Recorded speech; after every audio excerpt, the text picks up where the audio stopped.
Fala pessoal, bem-vindos a mais um vídeo. Hoje nós vamos falar sobre keynesianismo. Quem foi John Maynard Keynes? Vamos falar primeiro da sua principal obra, que é a Teoria Geral do Emprego, do Juro e da Moeda. Então Keynes foi um economista que nasceu ali no final do século XIX e que faleceu em 1946, então logo depois de acabar a Segunda Guerra Mundial.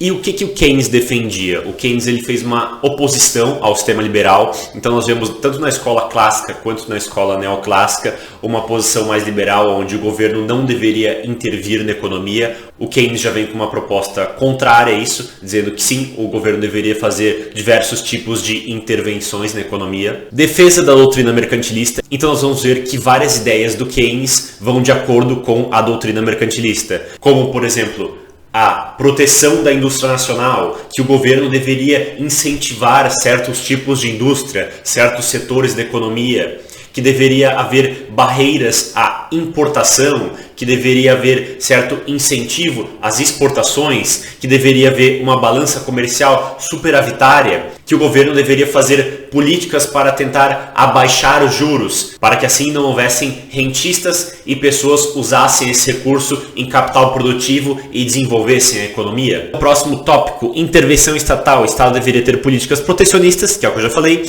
dificultando importação e políticas para proteger e desenvolver a indústria nacional. Diminuição da taxa de juros via aumento compulsório da poupança. Ele chegou a dizer que deveria haver uma poupança compulsória, as pessoas deveriam ser obrigadas a guardar dinheiro para com isso aumentar a poupança e diminuir a taxa de juros.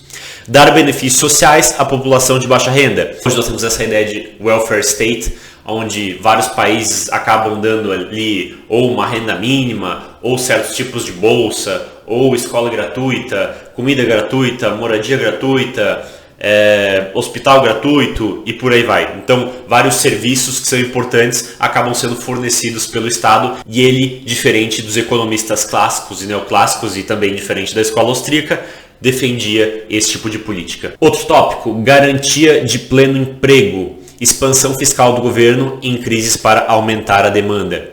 Então, ele dizia que o governo deveria fazer políticas para garantir o pleno emprego. E ele também defendia que em momentos de crise, onde há uma queda abrupta da demanda e, por consequência, você acaba tendo um desemprego muito maior, o governo deveria agir fazendo uma política de expansão fiscal, ou seja, gastando mais, ou seja, investindo mais, principalmente aí em obras públicas. Então, quando acontece uma crise, o governo deveria entrar gastando, construindo a ponte, construindo o hospital, construindo prédio, construindo estrada e por aí vai. E com isso, ele iria conseguir garantir o pleno emprego. Então vamos dizer que o pleno emprego seria uma taxa natural de 5% de desemprego nessa economia. E daí vem uma crise e o desemprego sobe para 10%. Aí o governo deveria ir lá e gastar dinheiro na tentativa de aumentar a demanda e essa relação entre oferta e demanda voltar àquele equilíbrio anterior e a taxa de desemprego diminuir de novo de 10% para 5%,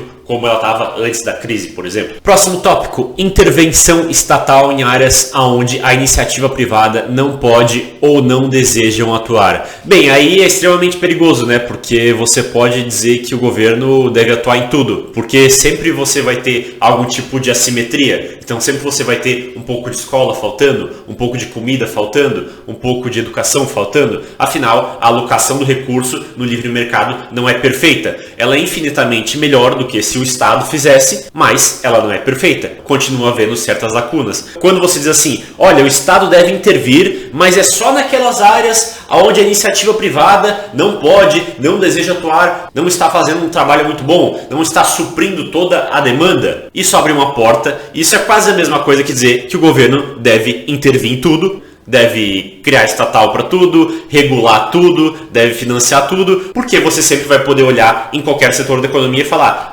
a iniciativa privada está fazendo aqui um bom trabalho, mas tem algumas coisas aqui que precisam ser melhoradas. Em todos você consegue fazer isso. E daí, a partir de você olhar que algumas coisas podem ser melhoradas, você pode dizer, opa, então o governo tem que intervir nesse setor. E o nosso último tópico, defesa de um país autossuficiente e não dependência das exportações. Keynes vai defender que certos serviços, certos produtos Tudo bem você importar eles, então ele defendia um certo grau de comércio internacional, mas aqueles setores estratégicos, aqueles setores da indústria que eram importantes para a economia, que eram importantes para o país, deveriam ser protegidos, deveriam ter barreiras à importação para que aqueles setores fossem protegidos, aqueles setores deveriam ser incentivados, deveria ser dado crédito barato àqueles setores. O país deveria ser autossuficiente em determinados tipos de produtos, que é muito a ideia do pessoal que é protecionista, que era mais ou menos a ideia dos mercantilistas e que é muito a ideia hoje dos desenvolvimentistas, que é basicamente um keynesianismo, onde eles defendem que deve ter aí várias barreiras à importação e que o Estado deve dizer qual que é a empresa que vai se desenvolver, qual que é a empresa que não vai se desenvolver, quem que vai ganhar crédito barato, quem que vai pagar por esse crédito barato,